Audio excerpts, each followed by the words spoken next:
नमस्कार दोस्तों, मैं विष्णुदेव सर कैरियर हियर के ऑनलाइन प्लेटफॉर्म पर गणित विषय के साथ उपस्थित हूं। दोस्तों, आप लोगों की विशेष मांग पर यूपीएसआई का नया बैच लेके हम लोग स्टार्ट हैं। यूपीएसआई में मैं विष्णुदेव आपको मैथ की क्लास उपलब्ध कराऊंगा। तो भैया गणित पढ़ना तो है, लेकिन किस तरीके से पढ़ना है यूपीएसआई के लिए ये जरूर जानकारी होनी चाहिए। देखिए, अगर किसी एग्जाम में सिलेक्शन लेना है तो पहला काम तो हमें ये करना है कि उसका सिलेबस पता हो, उसका सिलेबस पता हो, उसके एग्जाम कैसे होते हैं उसके विषय में पूरी जानकारी हो। जब सिलेक्शन लेना है तो जब तक एक अपनी स्ट्रेटजी नहीं बनाएंगे तब तक सिलेक्शन नहीं होने वाला। हमें पढ़ना है, किस तरीके से पढ़ना है इसकी जानकारी होनी चाहिए। अब जैसे यूपीएसआई हमें देना है तो यूपीएसआई में हमें पता है कि देखिए 4 सब्जेक्ट हैं यूपीएसआई में, मेनली 4 पोर्शन हैं। उन चारों में क्या क्या है, जैसे देखिए 40 क्वेश्चन होते हैं इसमें मैथ्स के, और ये प्रत्येक क्वेश्चन आपके 2.5 नंबर के होते हैं और ये टोटल 100 नंबर के होंगे। टोटल आपके 100 नंबर के होंगे। बात समझ आ रही है। इसके बाद देखिए 40 क्वेश्चन आपका रीजनिंग का होगा, 40 क्वेश्चन रीजनिंग का, और ये भी आपका 100 नंबर का होगा। इसी प्रकार 40 क्वेश्चन आपका जीएस का होगा, यह भी आपका 100 नंबर का होगा। इसी प्रकार 40 क्वेश्चन हिंदी के होंगे, ये भी आपके 100 नंबर के होंगे। अब तो देखिए पिछले एग्जामों में क्या था कि सभी से 50% पासिंग मार्क था, यानी कि आप कितना भी कम करें इसके 20 क्वेश्चन तो आपको आने ही चाहिए। 20 क्वेश्चन आपके सही होने चाहिए, यानी कि सभी के 20-20 क्वेश्चन जब तक आपके नहीं सही होते हैं तब तक आप एग्जाम में क्वालिफाई नहीं होते।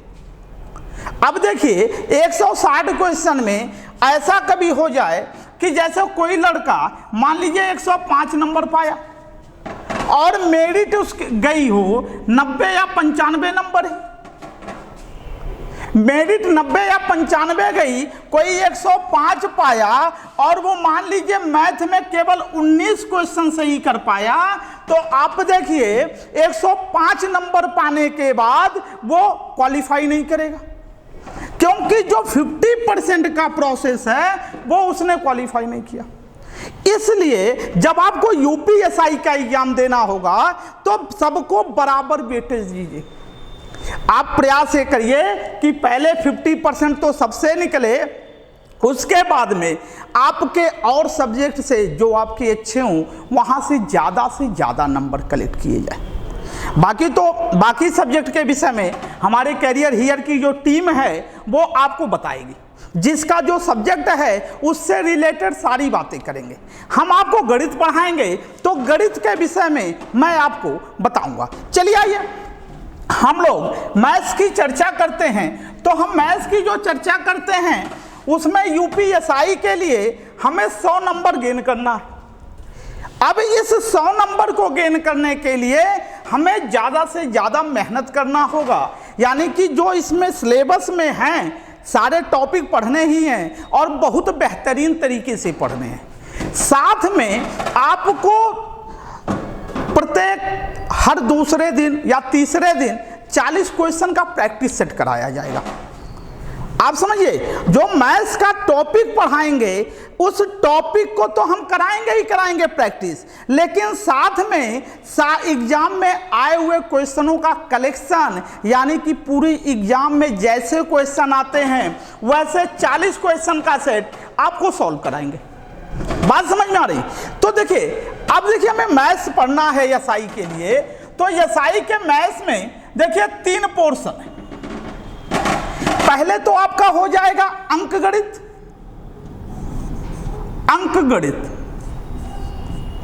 अंकगणित की बात करेंगे।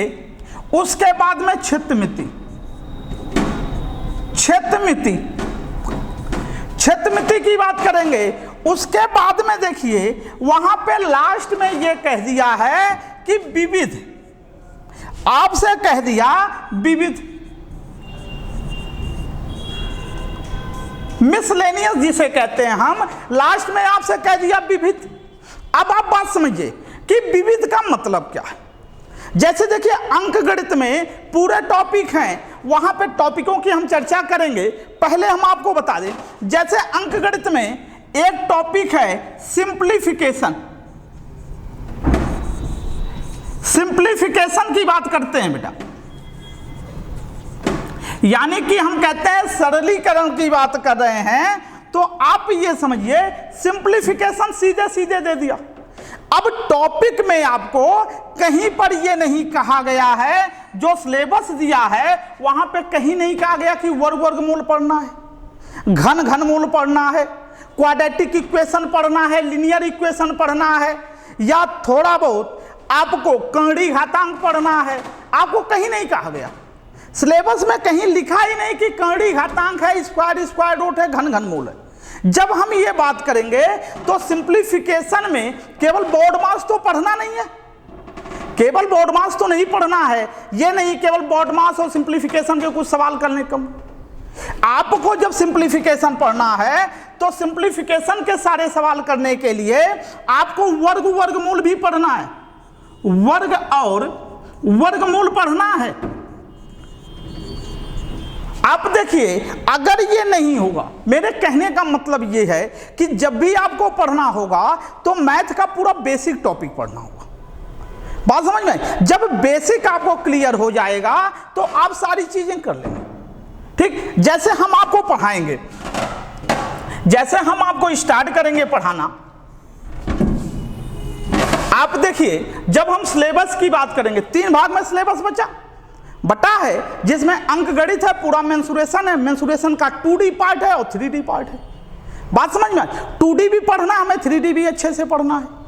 अब लेकिन बात समझिए, जब भी एसआई का आप पुराना पेपर उठा के देखेंगे तो आप ये देखिएगा 80% क्वेश्चन, 80 का आप ये कह सकते हैं, 80 नहीं, आप ये मान के चलिए कि 40 क्वेश्चन में मुश्किल से 5 से 6 क्वेश्चन आपके जो 40 क्वेश्चन हैं, इस 40 क्वेश्चन में आपका 30 से 35 क्वेश्चन आपके अर्थमेटिक से होंगे, 30 से 35 क्वेश्चन अंकगणित से होंगे, केवल 5 से 10 क्वेश्चन ऐसे होंगे जो मेंसुरेशन 2D या 3D से होगा।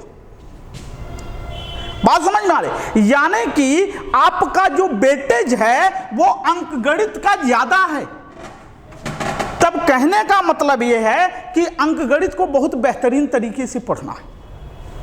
और देखिए एसआई का पेपर देखेंगे तो ऐसा नहीं है कि बहुत हाई स्टैंडर्ड के बहुत बड़े बड़े सवाल आए हों, आप नहीं कर पाएंगे। आपको तरीका पता होना चाहिए, उसके रूल्स पता होना चाहिए, तो चाहे जितना भी बड़ा सवाल होगा आप बड़े आसानी से कर लेंगे। मेरी बात समझ में आ रही? अब देखिए हम सिलेबस की चर्चा करेंगे। जब हम सिलेबस की चर्चा करेंगे एसआई के, तो आप देखिए हम बात ये करते हैं, जैसे मान लीजिए हमें नंबर सिस्टम पढ़ना है, नंबर सिस्टम पढ़ना, नंबर सिस्टम, लेकिन हम नंबर सिस्टम आपको पढ़ाएंगे। नंबर सिस्टम पढ़ाने के पहले आपको गणित कैसे पढ़ना है ये आपको सिखाएंगे। ऐसा भी हो सकता है कुछ लोग गांव के हों जिनको आपका ग्रेजुएशन में मैथ्स ना रहा हो, इंटर में मैथ्स ना रहा हो, वो मैथ में बिल्कुल वीक हूं, तो हम एकदम जीरो से लेके चलेंगे। आप समझिए मेरी बातों को, एकदम जीरो से पढ़ना है। और जीरो का मतलब ये कतई ही नहीं है कि जिनको आता है उनके लिए क्वेश्चन नहीं बनेंगे। क्वेश्चन हर टॉपिक से बनेगा, वो हम आपको करके दिखाएंगे। एग्जाम में पूछे भी गए हैं उनकी भी बात करेंगे। जैसे आप देखिए कि हम नंबर सिस्टम पढ़ने से पहले बेसिक मैथ की कुछ टॉपिक पढ़ेंगे। बेसिक मैथ में हम पढ़ेंगे क्या? हम सबसे पहले आपको फ्रैक्शन पढ़ाएंगे।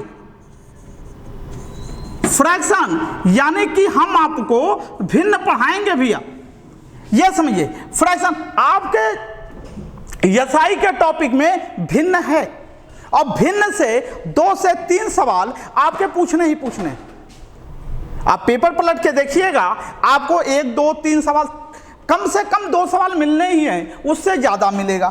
इसके बाद और नहीं भी मिलेगा तो फ्रैक्शन का उपयोग कई सवालों में कराएंगे। जब आपको फ्रैक्शन आता रहेगा तो आप ये समझिए कि आप परसेंटेज को भी हम आपको ये भिन्न से सॉल्व कराएंगे। भिन्न अच्छा आ गया तो बहुत से जगहों पे इसका उपयोग कराएंगे। आपको फ्रैक्शन पढ़ाएंगे, फ्रैक्शन के बाद आपको डेसिमल पढ़ाएंगे। डेसिमल यानी कि दशमलव, ये तो सिलेबस में है आपके। इसके बाद हम आपको पढ़ाएंगे, आप समझिए, डेसिमल पढ़ाने के बाद आपको हम पढ़ाएंगे, देखिए यहां एडिशन और सब्सट्रैक्शन तो केवल डेसिमल और फ्रैक्शन की बात करेंगे। यहां आपको थोड़ा सा मल्टीप्लिकेशन, मल्टीप्लाई पढ़ा देंगे, और साथ में आपको डिवीजन पढ़ाएंगे। डिवीजन एंड डिविजिबिलिटी पढ़ाएंगे। डिवीजन एंड डिविजिबिलिटी, आपका डिविजिबिलिटी होगा, डिवीजन एंड डिविजिबिलिटी। अब देखिए, ये आपका सिलेबस में करके नहीं है, वो जानते हैं कि आपको डिवीजन डिविजिबिलिटी तो आती होगी, और डिवीजन डिविजिबिलिटी जान लेंगे तो नंबर सिस्टम के बहुत से सवाल आसानी से करेंगे। और बेसिक में आपको क्या पढ़ाएंगे? बेसिक में इसके बाद हम आपको वर्ग और वर्गमूल पढ़ाएंगे। वर्ग और वर्गमूल पढ़ाएंगे, साथ में आपको क्यूब एंड क्यूब रूट पढ़ाएंगे, यानी कि घन और घनमूल। आप कह सकते हैं कि घन और घनमूल पढ़ाएंगे आपको। मेरी बात समझिएगा, इतना पढ़ने के बाद ये आपको इतना बेसिक का टॉपिक पढ़ाएंगे। ये पढ़ने के बाद आपको सिंप्लीफिकेशन हम पढ़ा देंगे। क्या पढ़ाएंगे? सिंप्लीफिकेशन। अब देखिए, जब सिंप्लीफिकेशन की बात करेंगे, सिंप्लीफिकेशन की बात करेंगे तो केवल सिंप्लीफिकेशन का मतलब ये नहीं है कि आपको केवल बॉड मास पढ़ाएंगे। सिंप्लीफिकेशन पढ़ाने का मतलब आपको यहां बॉड मास तो पढ़ाएंगे ही पढ़ाएंगे, साथ में समझिए जितने भी अर्थमेटिक के हैं टॉपिक सिंप्लीफिकेशन के, यहां जैसे बॉड मास हो गया आपका, बॉड मास से रिलेटेड, उसके बाद में इक्वल टू के इधर उधर की जो बातें होती हैं, जो इक्वेशन बनते हैं, वो पढ़ाएंगे आपको। यही हम पढ़ाएंगे, क्वाड्रेटिक इक्वेशन पढ़ाएंगे। सिलेबस में नहीं लिखा है क्वाड्रेटिक इक्वेशन, लेकिन जब वो विविध कह दिया तो बेसिक से सिंप्लीफिकेशन से सवाल पूछ सकता है। सिंप्लीफिकेशन कह दिया तो क्वाड्रेटिक इक्वेशन भी सिंप्लीफिकेशन में आएगा। अगर हम बात करेंगे लीनियर इक्वेशन, उसके बाद हम पढ़ाएंगे आपको। मेरी बात समझ में आ रही होगी? बॉड मास तो पढ़ेंगे, और भी जो उसके इक्वेशन से रिलेटेड सवाल बनते हैं उनको पढ़ेंगे। यहाँ पे क्वाड्रेटिक इक्वेशन, लीनियर इक्वेशन पढ़ेंगे, साथ में यही कर्ण और घातांक भी आपको पढ़ाएंगे। कर्ण और घातांक आपको लिखने की जरूरत नहीं है अभी हम केवल आपको बता रहे हैं। सिलेबस हम बाकायदे आपको पीडीएफ प्रोवाइड करा देंगे, जैसे भी आपको पढ़ना है। ये जितने भी टॉपिक हमने अभी बताए, इनको पढ़ने के बाद, मेरी बात समझे, इनको पढ़ने के बाद हर टॉपिक से आपको सवाल क्वेश्चन दिए जाएंगे पीडीएफ, और साथ में क्लास में सॉल्व कराते चले जाएंगे। अभी वैकेंसी आई नहीं है, आपके दरोगा की वैकेंसी अभी नहीं आई है, लेकिन आने वाली है। मैक्सिमम 10 से 15 दिन में वैकेंसी आ जाएगी। वैकेंसी आने के बाद आपको 3 से 4 महीने का समय मिलेगा, और 3 से 4 महीने में कम से कम 2 बार हम आपको पूरे सिलेबस मैथ का पढ़ा देंगे। बात समझ में आ रही है? पूरा सिलेबस आपको पढ़ा देंगे, जिससे आपका काम बन जाएगा। इतनी बातें जब आप पढ़ लेंगे तो यूपीएसआई के कम से कम 10 क्वेश्चन तो आप प्यार से कर लेंगे। मैं ये सारी बातें पढ़ाने के बाद 40 में से 10 से 12 क्वेश्चन आप प्यार कर लेंगे, और जैसे ही आपका नंबर सिस्टम में खत्म कर दूंगा, आप 15 से 18 क्वेश्चन करने लगेंगे। बात समझिए, 15 से 18 क्वेश्चन करने लगेंगे और आपका चीजें, मेरी बात समझ में आई। तो इतना पढ़ाने के बाद आप समझिए हम आपको क्या पढ़ाएंगे। फिर सिलेबस तो हम आपको दे ही देंगे पीडीएफ में। इसके बाद देखिए हम आपको पढ़ाएंगे नंबर सिस्टम।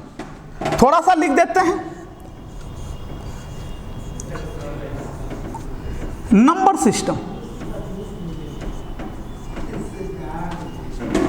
नंबर सिस्टम की बात करेंगे तो इसे हम कहेंगे संख्या पद्धति।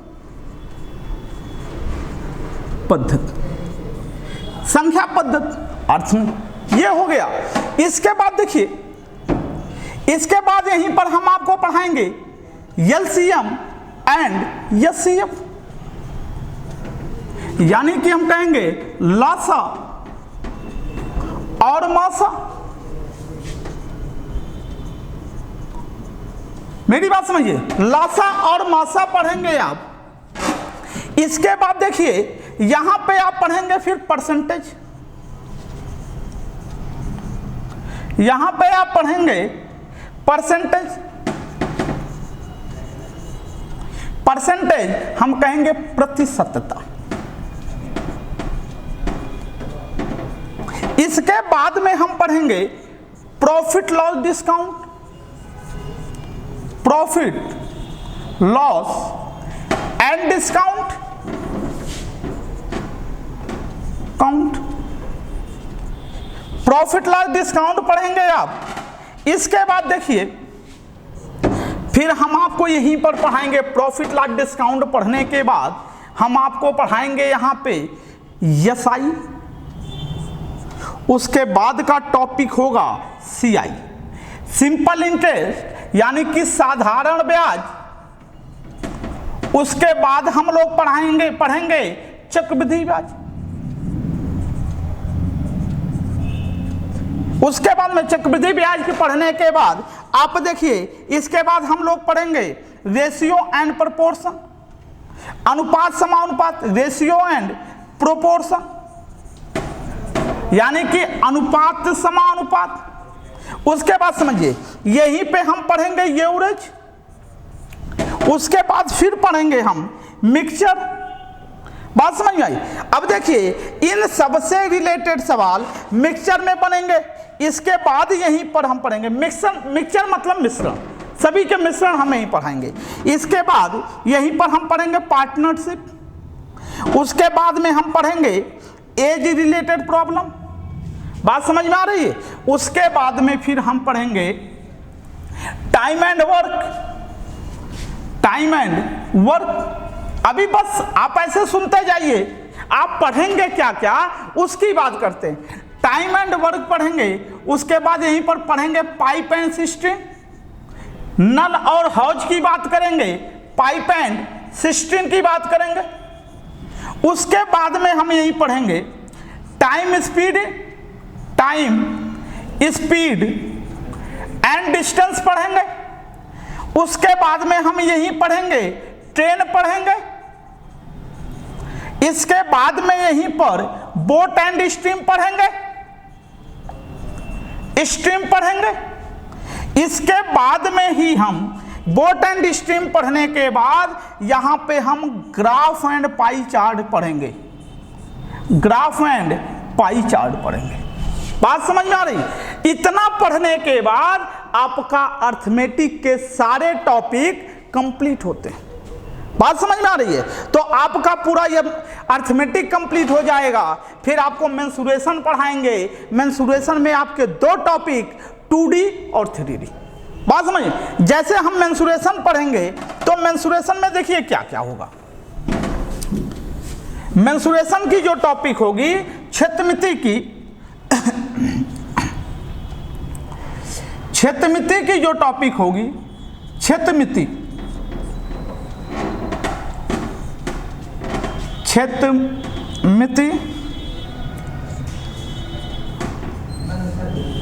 क्षेत्रमिति की बात करेंगे तो इसमें दो टॉपिक 2 डायमेंशनल और 3 डायमेंशनल, इन दोनों की बात करेंगे। अब 2D में क्या क्या आएगा, 2D में क्या क्या आएगा। 2D में आपका जैसे ट्रायंगल से स्टार्ट करेंगे। त्रिभुज आएगा, चतुर्भुज आएगा, त्रिभुज में सारे टाइप के त्रिभुज पढ़ाएंगे, फिर चतुर्भुज पढ़ाएंगे, उसके बाद में वृत्त पढ़ाएंगे। बात समझ में? यानी कि त्रिभुज, चतुर्भुज और वृत्त, अर्धवृत्त, ये सारी बातें पढ़ेंगे। इसके बाद 3D का जो होगा, घन होगा, घनाभ होगा, ठीक, क्यूब और क्यूब रूट होगा, घन घनाभ होगा। उसके अलावा आप देखिए, घन घनाभ के बाद बेलन होगा, शंख होगा, उसके बाद गोला होगा, प्रिज्म होगा, पिरामिड होगा। ये सारी चीजें 3D के अंतर्गत आएंगी। तो उन सबको हम आपको एक सिलेबस का PDF उपलब्ध करा देंगे। इन सारी चीजों को हम पढ़ेंगे। अब पढ़ने का तरीका ऐसा होगा कि किसी भी सवाल का पहले तो ये होना चाहिए कि हमें बेसिक बातें पता हो। सवाल बेसिक कैसे करेंगे, उसके बाद में डायरेक्ट कैसे करेंगे, तरीके कई आने चाहिए। तो बेसिक और डायरेक्ट कैसे करेंगे, तो नेक्स्ट वीडियो में हम आपके सामने एक नया टॉपिक लेके आते हैं और आपको पढ़ाते हैं। उसके बाद आप देखिए कि किस तरीके से आपको मैथ का 0 से लेके हीरो बनाया जाएगा। ठीक, इसी के साथ आपका बहुत बहुत धन्यवाद। फिर कल मिलते हैं।